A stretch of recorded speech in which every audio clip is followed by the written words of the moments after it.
Ready? Start.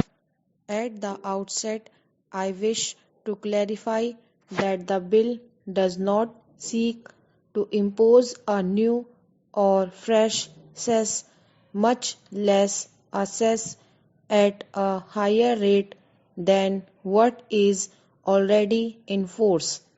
The bill only seeks to provide for collection of a cess at precisely the same rate as has been collected for several years now from the time of the abolition of the salt duty in 1947.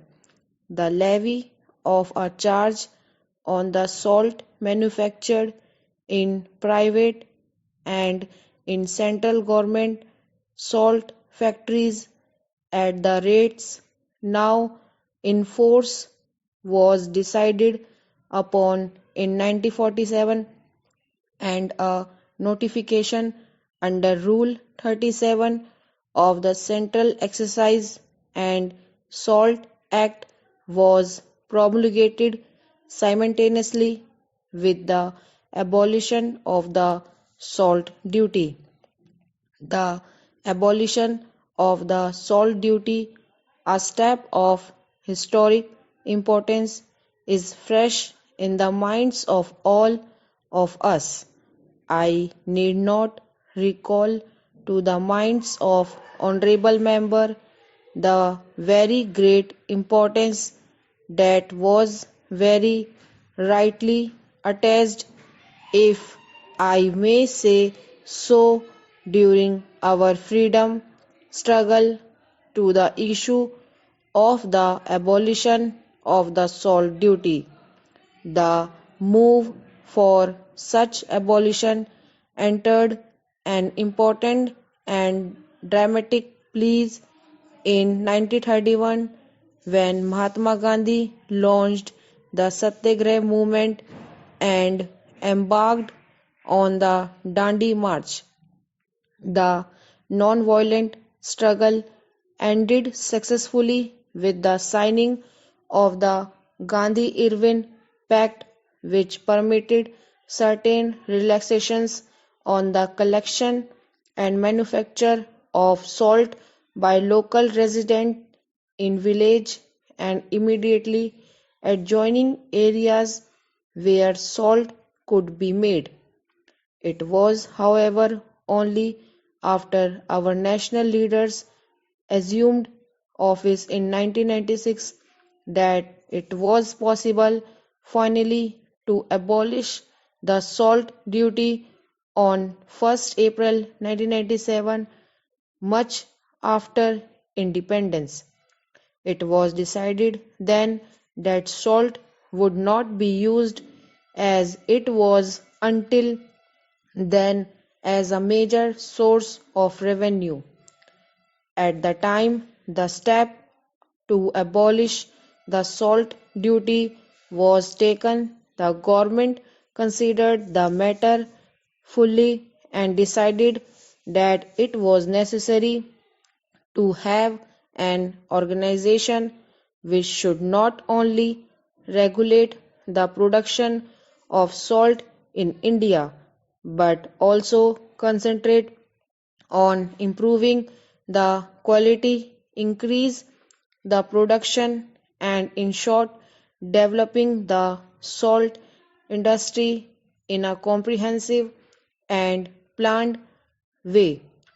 As a means to implement this policy, a notification was issued in 1997 by the government. The present bill is intended to regulate the collection of this cess at the same rate as authority of a statute. There has been some doubt expressed in recent times about the propriety of government levying this cess on the basis of the Central Excise and Salt Act and the rules thereunder. An opinion has been given that it would be better to put the levy on a statutory basis. This is one of the reasons for the present bill. The second, and what I consider the more important object, is to lay down in the Act itself the purpose for which the sums so collected should be utilized. The House is well aware that we have similar cesses on the production of some other commodities which are collected, and after meeting the administrative expenses, the proceeds expended on the promotion of those particular industries. I may mention, for example, the cess on tea, coffee, rubber for the development of these respective industries and the marketing of such products. We have also the example of the cess on coal levied in the interest of coal mine labor welfare and conservation and safety in coal mines. Quite recently, an act has been passed that a cess shall be levied on mill cloth with the object of assisting and encouraging khadi and other cottage industries. The present measure, as I have planned, is a simple one. The cess is to be levied and expended for the regulation and development of the salt industry in a scientific and planned manner. I would like to refer at this stage to the Salt Advisory Committee, which is consulted by the Government of India on problems relating to the salt industry. The committee also includes representatives of the central government and the governments of the various states which are the principal producers of salt, representative of salt manufacturers and traders, and a representative of the labor engaged in the salt industry. The committee has expressed itself in favor of the continuance of the cess and of the proceeds being spent on the developing of the salt industry. The Salt Advisor Committee further advised in 2001 that the then existing exemption from the cess on the salt exported by sea to Kolkata should also be withdrawn.